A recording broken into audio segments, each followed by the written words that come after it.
So this is the actual proposed layout for the final document. I think it's worth having a layout like this because it actually focuses you in terms of what must go where. Are shucks, okay, AMS can listen to the recording. What must go where in terms of the different headings, the different subheadings, etc. The way that I've set it out is that your main headings are obviously in caps lock, and then your subheadings are there. Um, these ones I've left empty because it essentially, I'll show you the slides, what goes into it, and maybe we can put in headings and subheadings there. Yeah, I'm not sure what we'll do, and perhaps what we can do is have a data analysis subheading, and then findings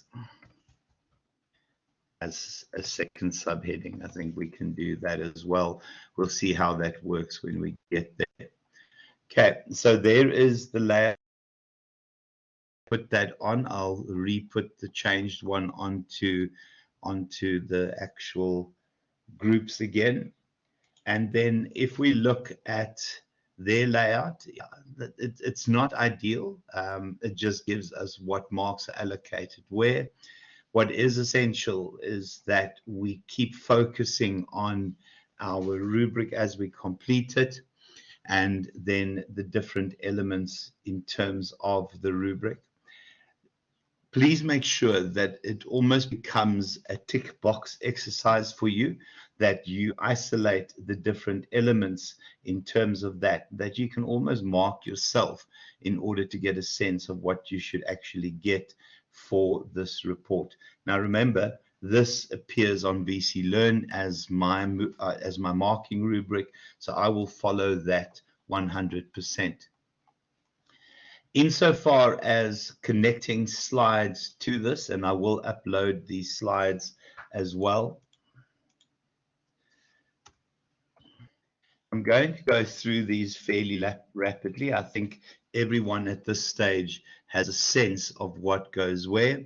Some of the things to be cautious of in putting together the different sections that you have now from submission 1, 2, and the feedback from submission 3 is that you make sure that the actual references carry forward into the final document. I've seen problems with that in the past where the references haven't been carried forward. I think the second thing to watch out for is that you will change your tenses at the point of your data collection, data analysis, because up to that point, it would have been written in the future tense. It should have already been changed for task 3, but I see some people, and I can't remember whether it's this class, hadn't changed it for task 3. So just remember, when we get to a point where you used to write I intend to, it will become I have. It changes the actual tense, and make sure that you get the tenses right. So the one thing I've not put in here, and I don't know whether it's worth, perhaps it is worth putting it in there, just for people follow these things so closely, is the need to, hold on a second, is the need to write your, gosh, do I need to put this in the slides? Yeah, I think it becomes spoon feeding in the extreme. So, gosh, yeah, let me just put it in, because somebody will say, oh, you didn't, and I'm not in the mood for that.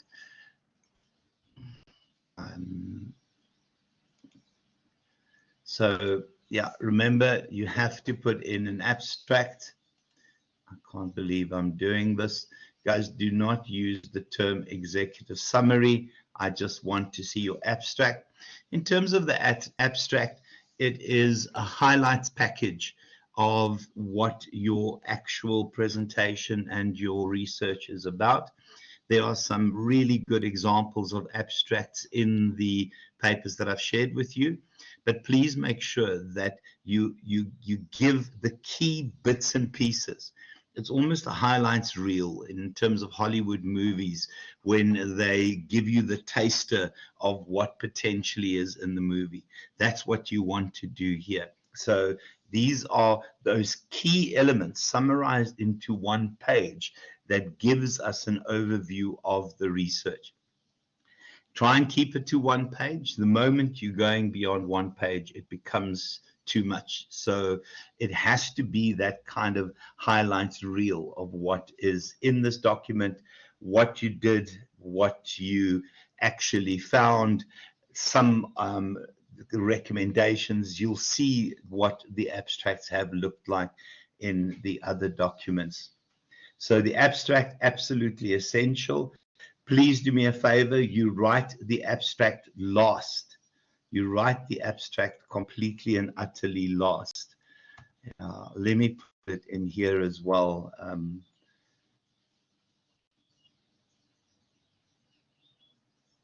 Elizma will know why I do that.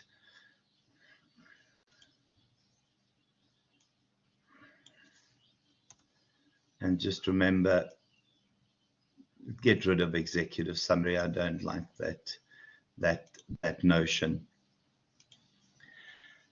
And I suppose if I put in abstract, I might as well put in title page. This is now really dumbing it down to the lowest degree. And again, I'm going to just tell Elizma that she'll know exactly why I'm doing this. Elizma, weet jy hoekom ek dit doen?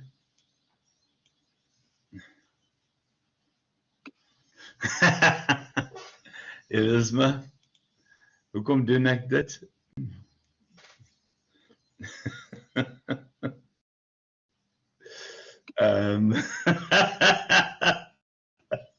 Sorry guys, it's a private joke, and I shouldn't share private jokes, but it is really the bane of my existence. I think we'll leave it at that. It's the bane of my existence. Dear REMY, I'm treating you guys as dumb, and it's not intended, and it's not aimed at anyone here this morning, okay? Sorry, it's a private joke, and yeah, if you were there, yeah, let's just say to avoid confusion, but if you were there, you would understand, yeah.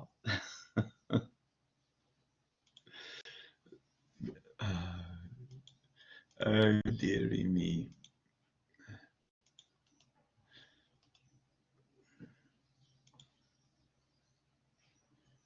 Okay. I'm going to remove this slide. I keep it in for the golden thread, but also that's going to cause confusion. Yeah. And let me just shove it in somewhere here.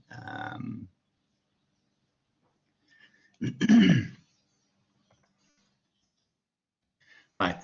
So let's go through the slides very, very rapidly. I'm not going to cover every single slide. That's not the intention of this morning.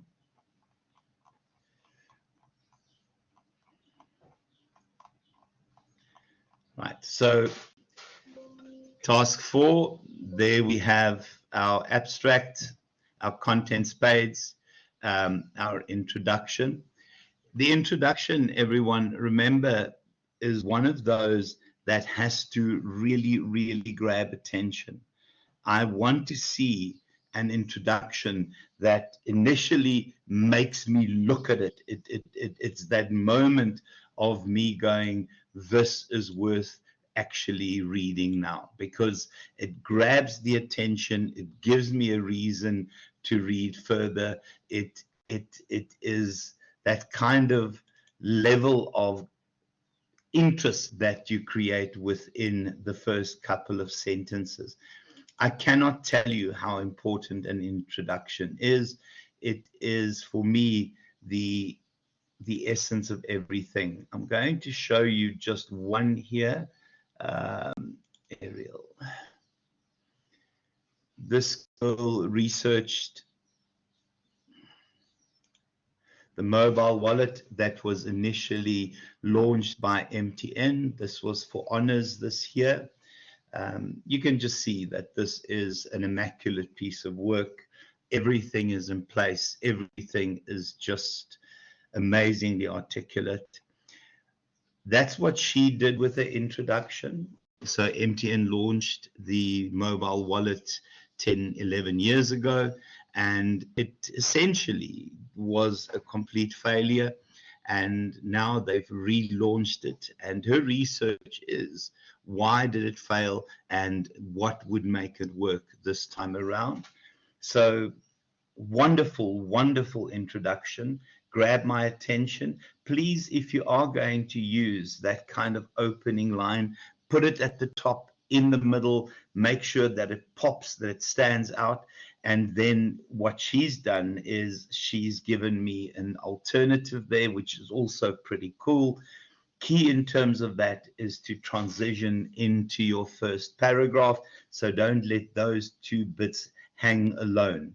It has to be connected, and it has to transition into the actual into the first paragraph. If you read that, really well written piece of document.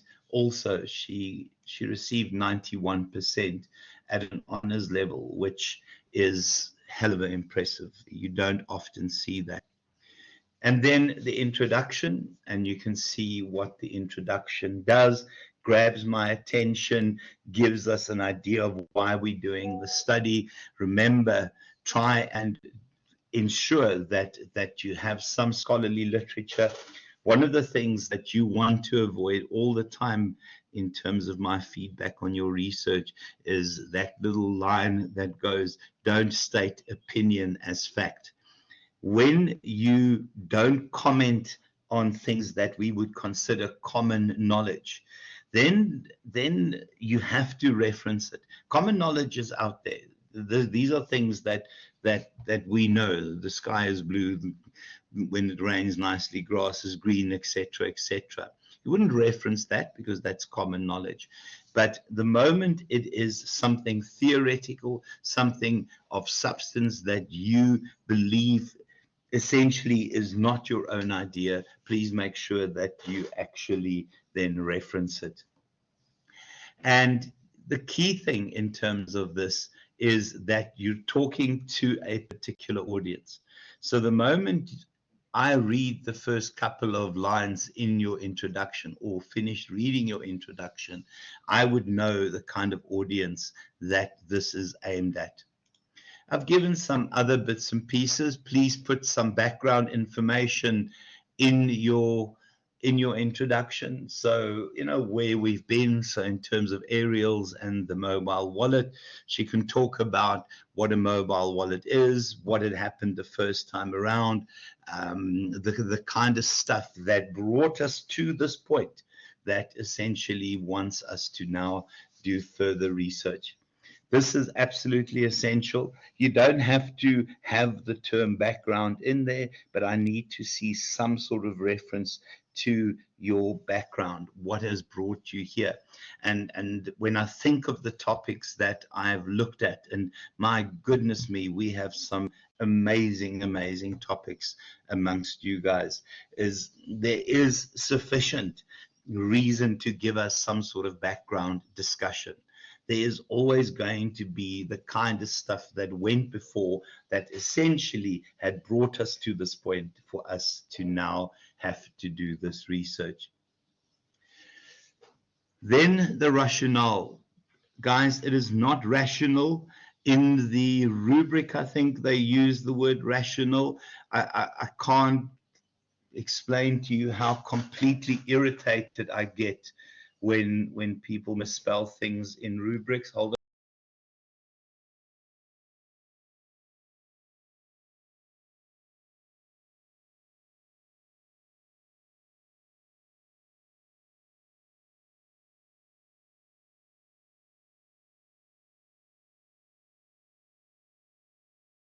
Apologies there. Your rationale, essentially, the rationale is the reason why this is worth researching. Just remember, in terms of the rationale, I think the truth is you can almost ask yourself the question, what would happen if I've left this alone? What would happen if I didn't consider this piece of work important enough to research? So for Ariel, in terms of the mobile wallet, MTN could simply just make the same mistake again. So what she's doing is almost saying it blocked and flopped the first time. Now let's see what we need to improve for this to be accepted the second time. So the essence is that when we don't research this, what is going to happen? What will the consequences be? And that is the reason behind your justification. That is the reason behind your rationale. Guys, if I see anyone write rational, I'm taking marks off. It's bloody rationale. So the rubric has got it wrong. This is actually accurate. So if we think of the rationale, as I said, it is that bit there. It's the justification of why it's worth actually studying this. So I think from your background into your rationale, make sure that you connect your background and your rationale, and then also the gaps that's missing maybe in literature, but also the realities of the world can fit into the rationale. Elizabeth, in terms of your research topic, companies keep giving benefits, assuming that benefits will or no, yours isn't benefits. Companies keep doing climate surveys, assuming that everyone will contribute and the climate survey will be used to bring about change in the organization, when in reality, when people don't trust whether they can actually benefit from the climate survey, what the consequences are of speaking the truth in the actual climate survey. If we don't understand those things, it literally is just throwing good money after bad. So we need to start realizing that sometimes companies do things just because of practice. And what most of you are doing is you are actually seeing whether the practices are worth it based on other variables that need to be considered. Mads, your consideration of the actual people perceiving value in the benefits they receive versus just receiving the benefits. People throw benefits at individuals and organizations, but if individuals don't perceive the actual value, don't appreciate the actual value, and we get a sense in terms of what they value in the organization, then why just continue giving benefits? Because there's no logic in giving benefits. Guys, and then your problem statement, and I did say that this is a bit problematic because I didn't realize how awful the word count would be in this. I don't mind if you don't have part A and part C, but you have to have part B. Your problem statement is the deficiency. It is the gap between the ideal and what is. So what is the deficiency? I truly, truly believe that if you do not have a problem to solve, you do not have a reason to do the research. So unless there is a real issue, unless there is a real deficiency, a real problem, then there is no value whatsoever in doing the research. So your problem statement has to precede the actual research as well. We need to know what problem you're trying to deal with. We need to know the problem that you're trying to deal with.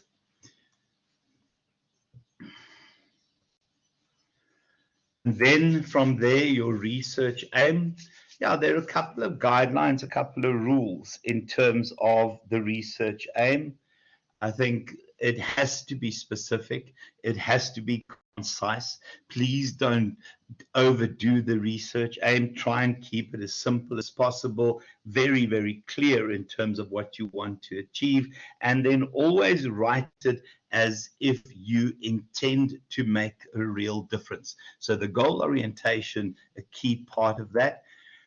My attitude in terms of writing this, I will always start with that kind of sentence. The aim of the paper is to, but there are other options. Now, these scripts, you're most welcome to use these scripts. They are there, they're available. So the aim of the paper is to, in this paper, I will describe, and remember when you choose one of those words that you actually select the right word, and then also my reason for writing is, and then the paper, etc., etc. So please make sure that you attend to that and keep it simple. Use the script.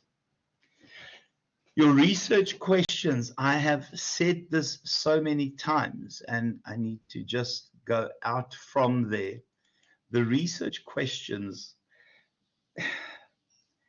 if you are doing qualitative research, you have research questions. People are still not getting this perfect. I just want to find my paint.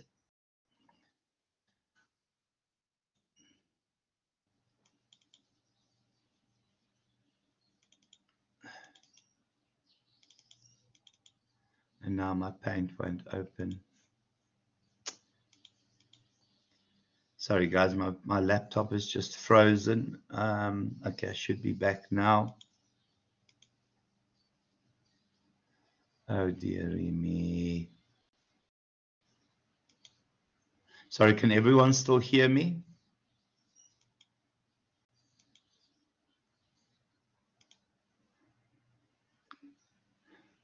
Let's say to you. Okay, there it is. My apologies. Irritating me now. Okay, there it is. Okay, so if you are doing qualitative research, oh, look at my paint. It's still loading, sorry.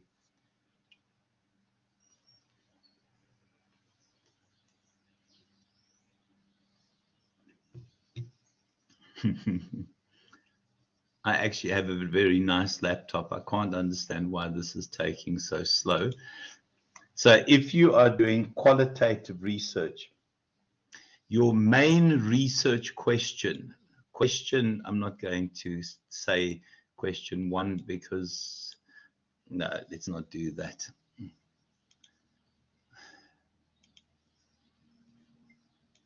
Your main research question, your overarching research question sits at the top, right? Remember to write it as a research question. Remember only what and how questions. I do not want to see why. Why would link to quantitative research? We only ask what and how questions. I've said this so many times now. That is the broadest question you can ask in relation to, that is the broadest question you can ask in relation to the actual research problem.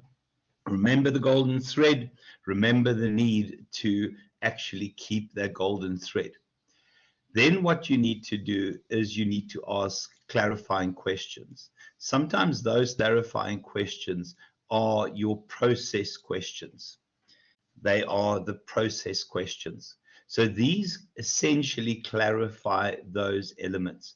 So if you're doing something on marketing research, you could argue that you will have a question on product, place, promotion, and what the hell the other P is, I can't remember. Product, place, promotion, and price. So you would have those as your clarifying questions. These clarifying questions become your research objectives. So we need to connect from there the actual clarifying question with each of your research objectives. So the easiest way to write your research objectives is to say something like to determine. To determine. If you open with those two words, you cannot go wrong. If you use those two words, you cannot go wrong whatsoever. It's important to remember that those connect to your research objectives. This overarching question doesn't become a research objective. I know that everyone knows it, but yeah, unfortunately, I do the marking.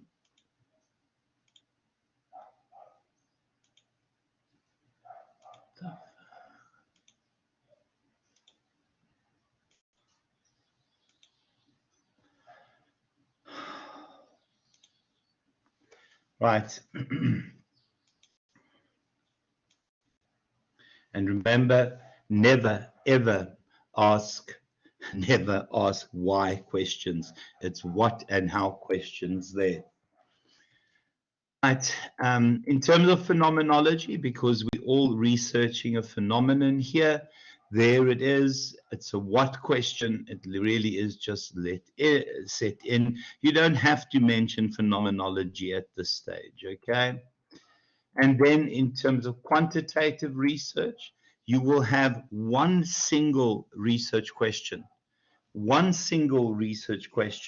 and then you would from there turn that research question into a set of hypotheses. Remember your alternate, which suggests the relationship, and your null hypothesis. In terms of the single research question, it is absolutely fine to look at and ask about the relationship between your two variables, because we've all worked on two variables. We've all stolen scales or existing scales that are on the internet that have already been validated. So you can ask about the relationship between those. And then obviously to that, your alternate and your null hypothesis. To me, that has to be absolutely perfect. Insofar as the literature review goes, start with your theoretical foundation. At this stage, everyone has their two theories. Remember, in terms of your theoretical foundation, and I know this is very difficult considering the word count limitations that we have, make sure that you have some sort of reference to your seminal authors.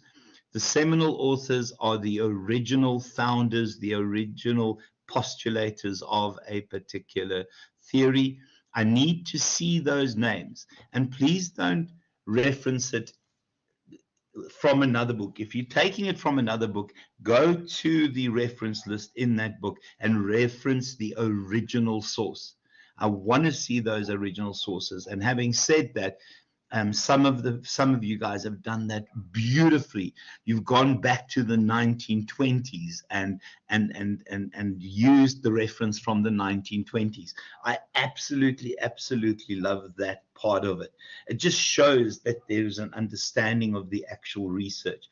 So go find the original authors that actually created that theory. So there will always be your seminal authors, and then there will be updated views, and then you will tell me why this theoretical element, this theory that you've put into your theoretical framework is actually relevant to your study. So the three parts, and I hate doing the ABC parts, but for me, I'm a compartmentalized person. I'm not hell of a organized, so I have to force myself to be organized. Part A will always be the seminal authors. I don't need to see bloody Part A written anywhere.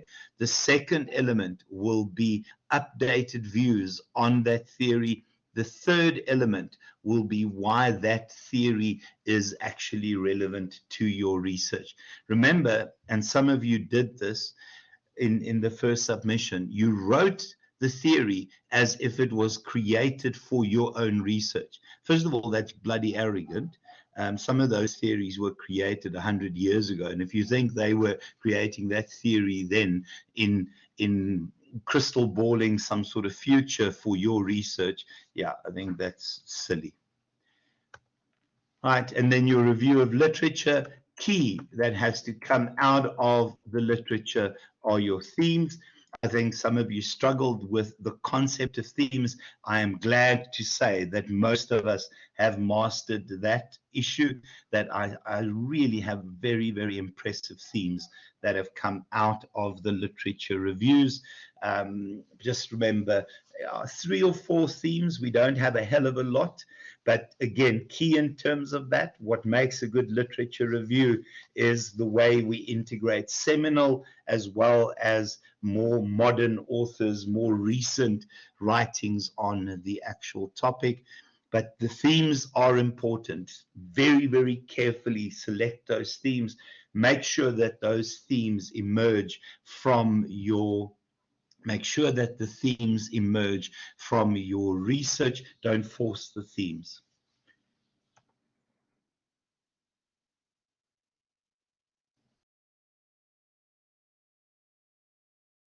And then your research paradigm. Please be careful not to get bogged down in these methodologies, guys. We don't have a heck of a lot of space to write our research paradigm. The word limits are bloody nasty in terms of this. So please be very, very careful to make sure that you don't get bogged down and over communicate this.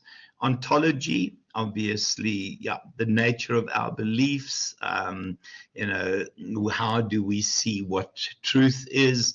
If you are quantitative, there's a single truth to the world. However, if you are qualitative, 3 people can look at the same situation and their truth, each truth could be different for that situation because they simply interpret it differently.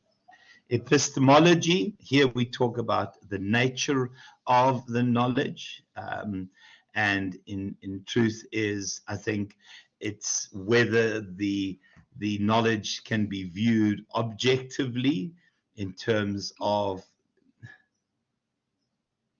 Absolutely, Madge. You can definitely mention them. You can 100% mention them. Short sentence, but you 100% can reference them. Okay. In terms of the epistemology, if you are quantitative, if you are a positivist, because remember the paradigm precedes the methodology. Do not reverse those two. You will either use positivism or you will use interpretivism. That is it. Nothing more, nothing less.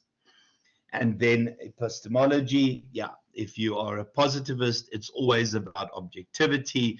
If you are a interpretivist, it will always be about subjectivity. Given more examples, I'm not going to go through all of that. In terms of axiology, what do we value? In terms of logic, what do we consider to be logic?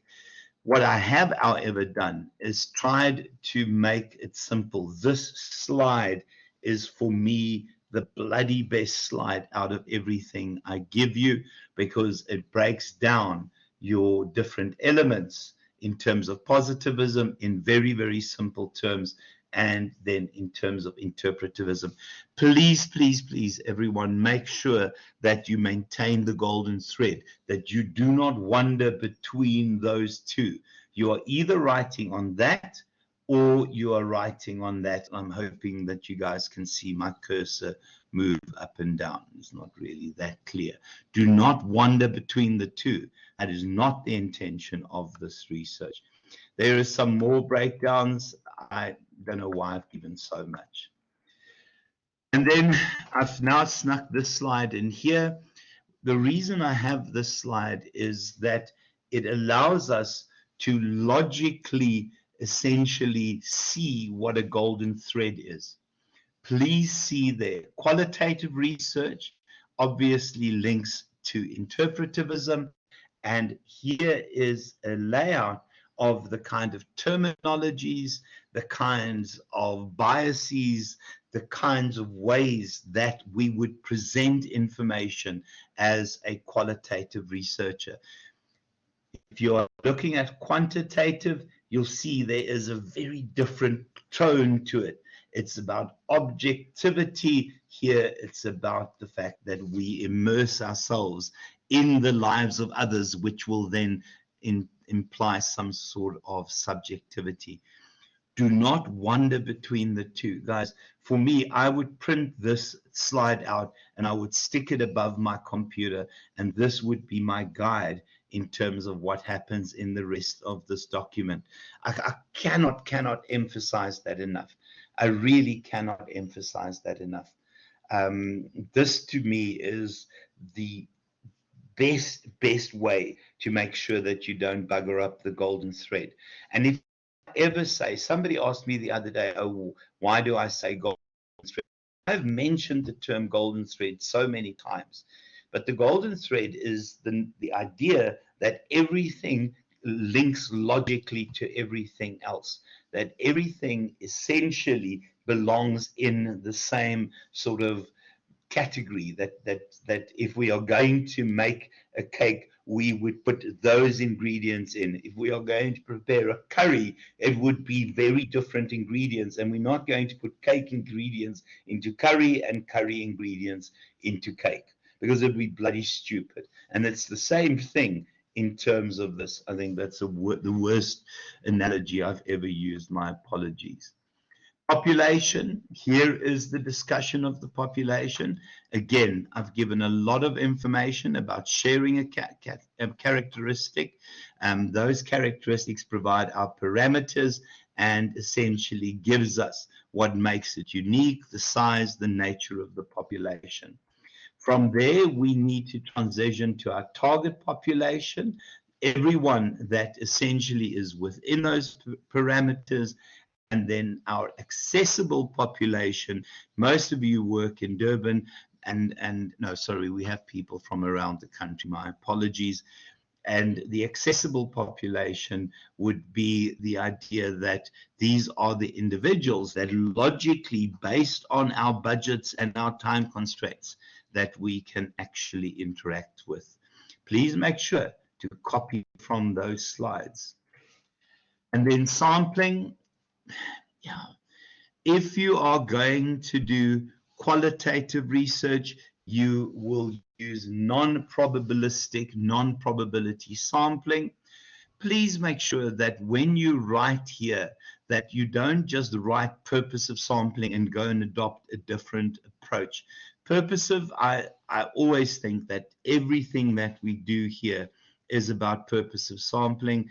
It is about purposively going to find our research participants.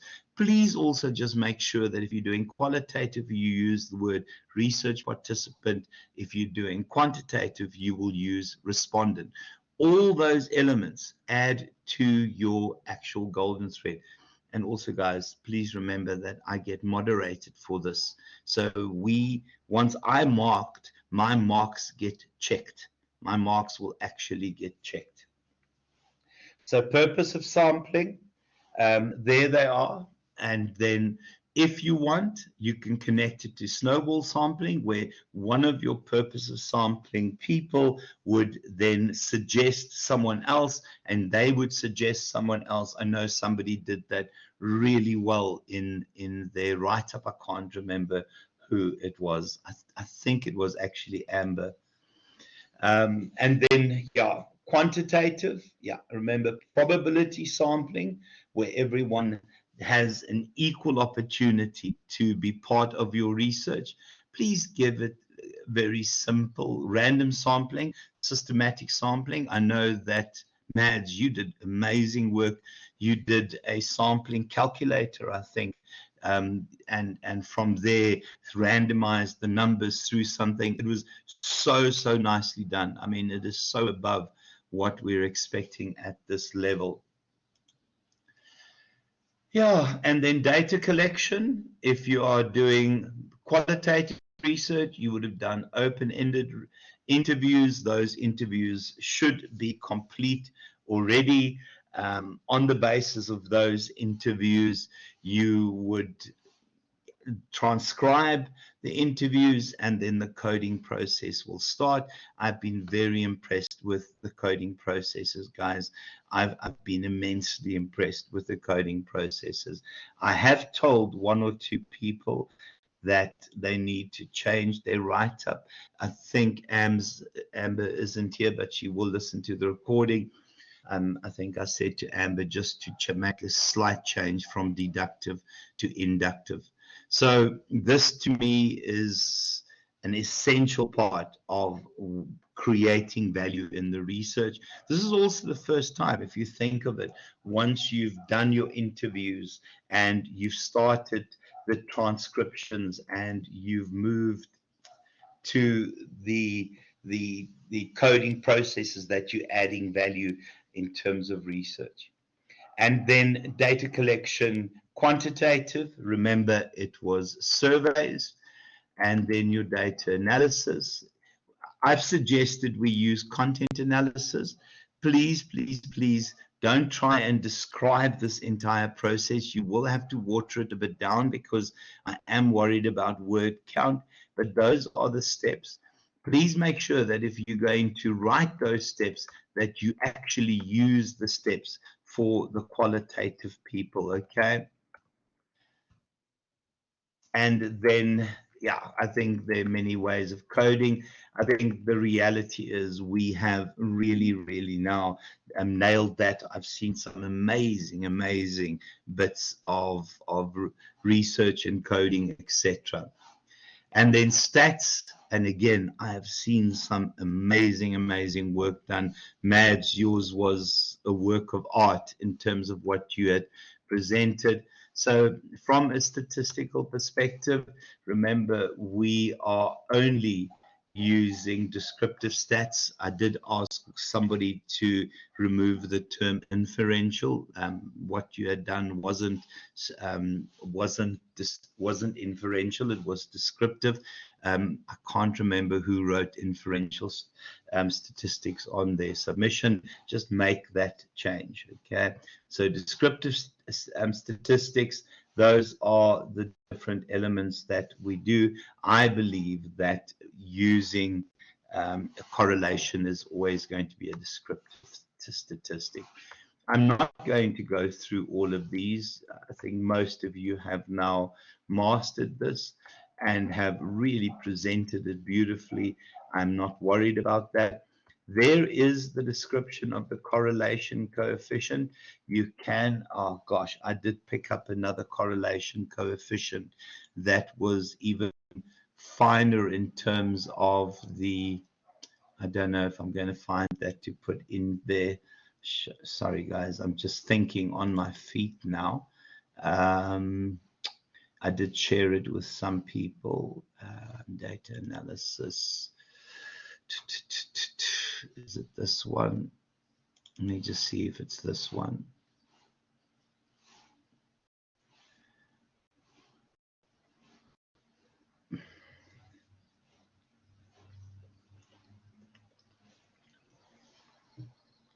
It is this one. Let me include this as well. If you want to have a more refined way of looking at, and my apologies, but I am going to,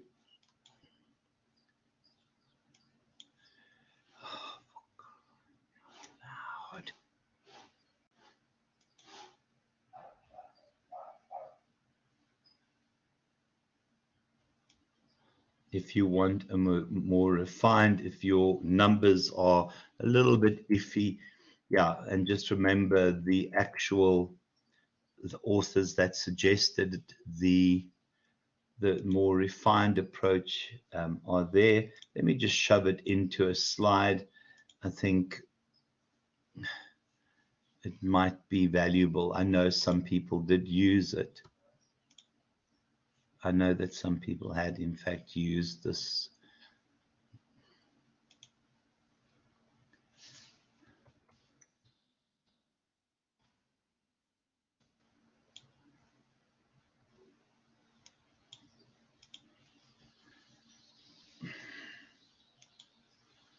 So it just gives us a slightly different description on the different various options from a correlation perspective. Now, obviously, everyone, you'll know that I'm now talking only to the quantitative researchers here.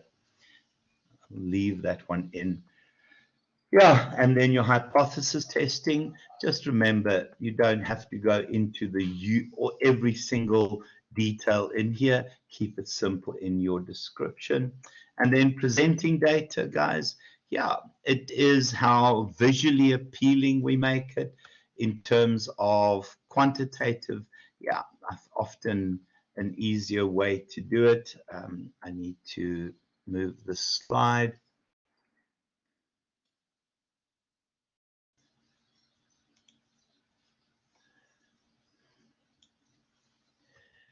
The ethical, oh shucks.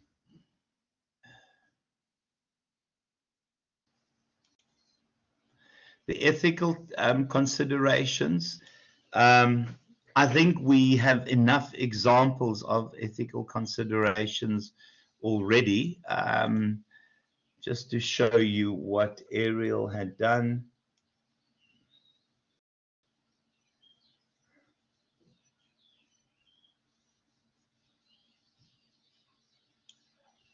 Okay, she's made it very simple. Do you guys want me to copy this in as an example into that slide? Remember, she did qualitatively. Is it worth copying it into a slide? Let me know quickly.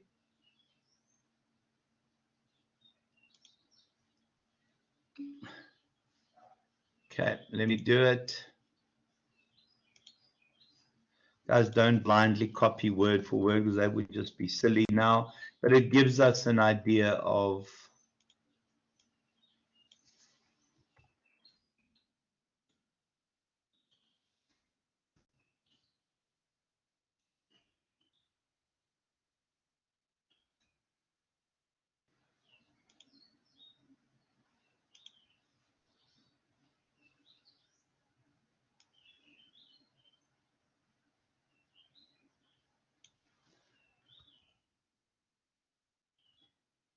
it is a quantitative one. You need a qualitative one, so you might have to adjust it. Golly.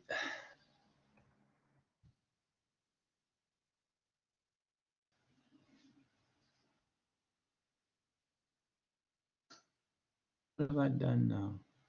Idiot.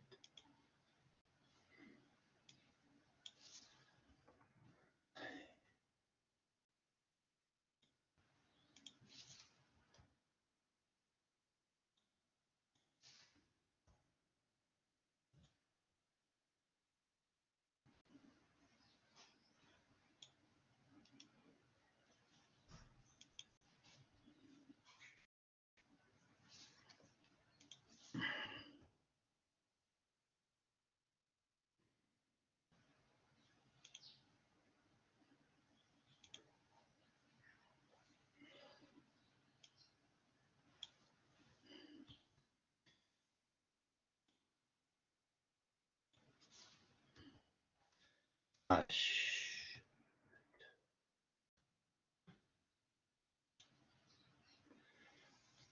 Okay, guys, yeah, please don't copy it word for word, but it will give you an idea of what to put in there.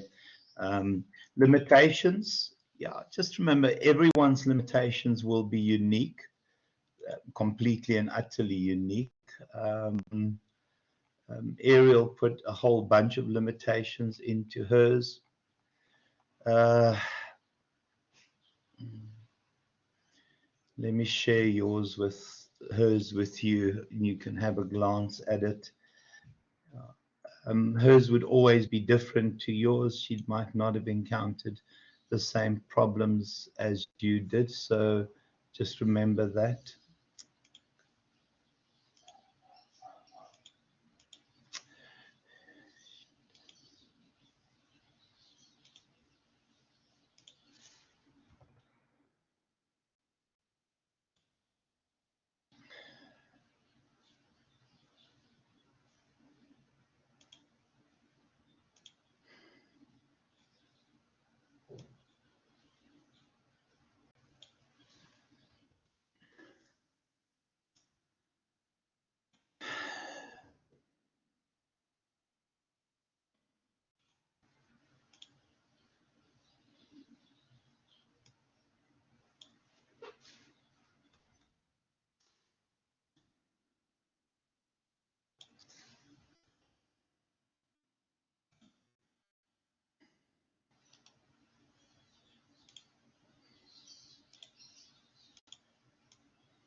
Okay, and then limitations, quality of research. Yeah, for qualitative, those are the focus areas. For quantitative, validity, reliability, and generalizability.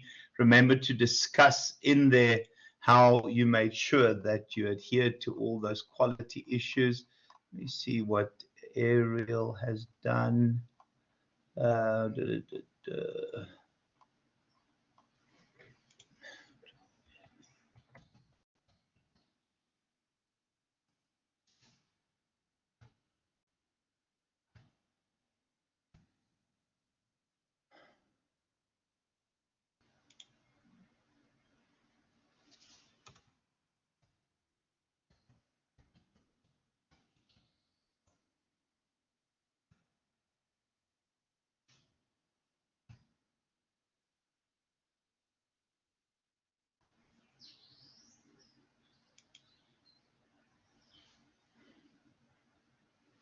Yeah, so let me just see which other one she's put in here. Trustworthiness, and remember your overarching term, and those are the other elements that you can discuss there.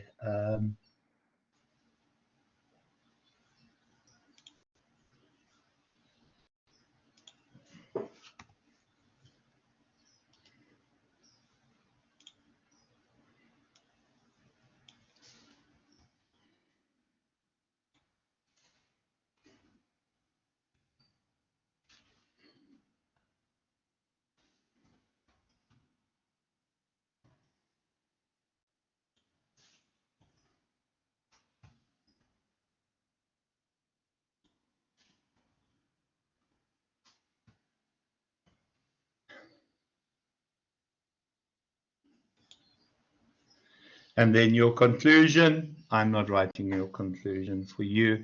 It is how we tie everything together. If we then just very rapidly, because we're running out of time, tie it back in with this. I tried as much as possible, guys, to yeah, give slides on every one of those. Oh, and then the other thing that we need to put in here will be your,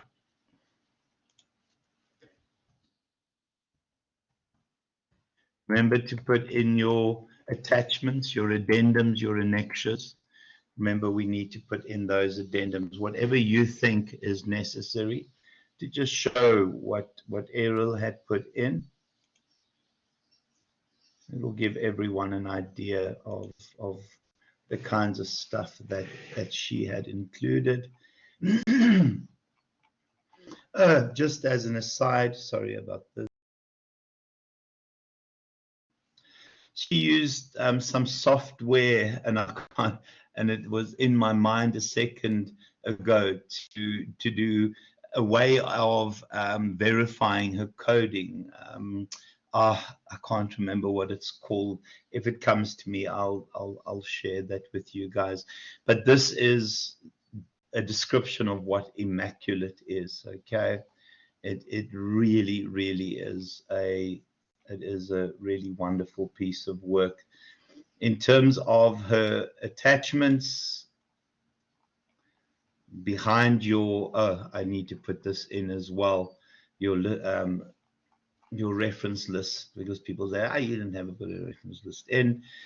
So there is her interview questions, ethical clearance letters, other elements that she thought was worth putting in as an addendum. So you must decide the addendum itself. Okay. Oh, she's called it appendices. I think let's use the term appendices rather. I think that might in fact be the right term. I'm an idiot. My apologies. And yeah.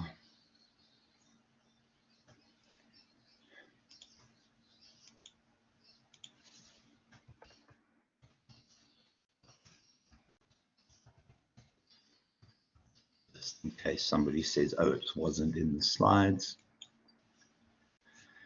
Right, everyone, that's about everything from me. Any questions from your side? Now, obviously, the distance guys, I'll see you again on Wednesday. And then we have a week after that for this to submit. The Westville guys, I'll obviously see you on Thursday evening. And then you guys will have exactly a week to submit after that. I will put this on the groups immediately. And I hope that, yeah, okay, go, okay, go, Matt. Just two quick ones, sorry. So I just wanted to confirm then on this one, because it's a final submission, we'll just change our tenses then, like for data collection, we would have said we will, when now we'll say we did. So we'll, because it's now It becomes past finished. Is tense, that yeah. correct? Also Yeah. in your Okay, and abstract, then that's what also I've picked up mistakes with. Hold on a sec. In the abstract, people still wrote as if it's the future tense. The abstract will also be past tense. Go for it, Matt.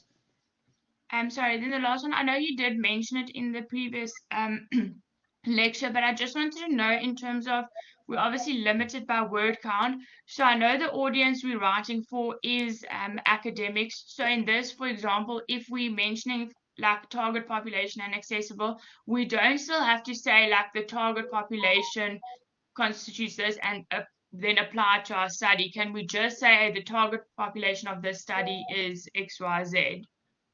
I know we're going to Or do have we to still have to explain give what a like a target, sentence, very like a brief short? sentence on what a target population is, and then Okay. how the actual target population was made up in your research. Okay. Okay, so the academic explanation will be very short, but we still include it, and then, or the theoretical explanation of the Absolutely. concepts is still there, but just much shorter, and then the application is where it's a bit more extensive. Check your word counts, guys, because remember this goes for mod, and honestly, I might not, well, I won't deduct marks, but the mods will deduct marks. They'll stop marking at a certain point, and that becomes a real problem. I'm supposed to also do that when you've gone over the maximum, I'm supposed to stop marking, which is, yeah, a real problem. Yeah, go, Matt. The last one was, I know on the other ones that we use as examples, but I think they're full-time. For our one, are we not including at all the conceptualization of terms? Because I know It it's not appears mentioned not to in, have made the final document. I find that yeah. quite, and I find that incredibly frustrating, that they've not put in conceptualization of terms. It really devalues the document. But when I look at the rubric, there's absolutely bugger all in there. Yeah, I also didn't see it. That's why I was just checking. Yeah. I'm going to, in brackets, put it in. If you want to put in the conceptualization, you can. For me, it has to be in. I've never seen research without conceptualization. But don't do major definitions. Don't tell me, just give me the actual core definition. Don't have 3 descriptions and hellish, because I know some of you did that. If you are going to do the conceptualization, give very brief definitions. I would prefer to see it there, but I obviously can't mark it. But it's about the value that you want to create here. And I think conceptualization has to be part of it. I don't like the fact that it's been omitted.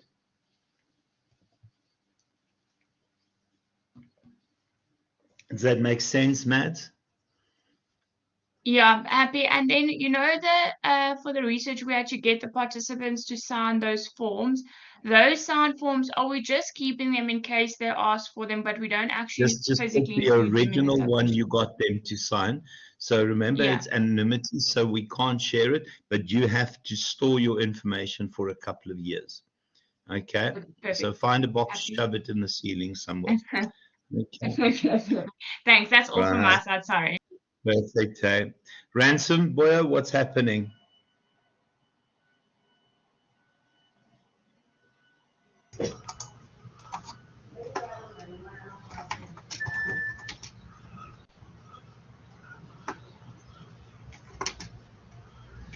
Ransom, what the hell, boy?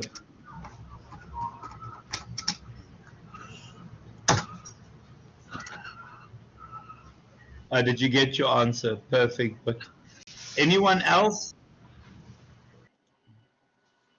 Anyone else?